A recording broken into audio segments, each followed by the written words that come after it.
রাধে রাধে সবাইকে। আরও একটু নতুন দিনের শুরু হচ্ছে। দেখতেই পাচ্ছ সকালের ব্রেকফাস্টে আমরা চিলা বানাচ্ছিলাম, আর এদিকে আমার শ্বশুরমশাইয়ের বাবা মাছ নিয়ে হাজির। বাবা এনেছিল চিংড়ি মাছ, আর বাকি দুটো মাছ আমার শ্বশুরমশাই নিয়ে এসেছিলো সকাল সকাল। চিলার ব্যাটার রেডি হয়ে গেছে। ফার্স্ট টাইম চিলা বানালাম আমি বেসন দিয়ে আর সুজি দিয়ে আর টক দই দিয়ে, খুব ভালো হয়েছিল। হেলদি ব্রেকফাস্ট, তোমরাও চাইলে করতে পারো, বাচ্চাদেরও খুব ভালো লাগবে। তো এই হলো সকালের ব্রেকফাস্ট। তারপরেই বিকালবেলা আমরা চলে গেছিলাম জিমে। আজকে ছেলের সাথেই গেছিলাম, ও টিউশনে ছেড়ে আমি জিমে চলে গেছিলাম, কারণ আকাশ খুব মেঘলা ছিল, তো আজ আর হেঁটে যাইনি। ভাবলাম ছেলের সাথে চলে যাই, বৃষ্টি চলে আসবে। তো ছেলেকে ছেড়ে পৌঁছে গেছিলাম জিমে।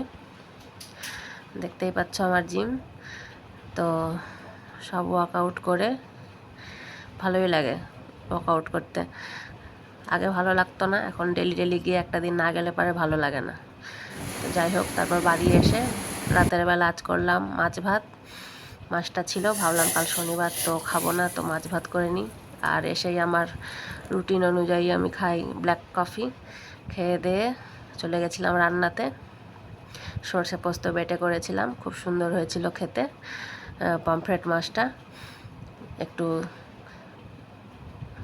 পেঁয়াজ আর টমেটো দিয়ে করেছি। এইরকমই করি আমি নর্মালি, খেতে খুব ভালো হয়। তো যাই হোক, আজকে রাতের মেনু এটাই ছিল। সবাই ভালো থেকো, হ্যাপি থেকো। আর যদি ভালো লাগে আমার ভিডিও, তো লাইক কমেন্ট করো সবাই।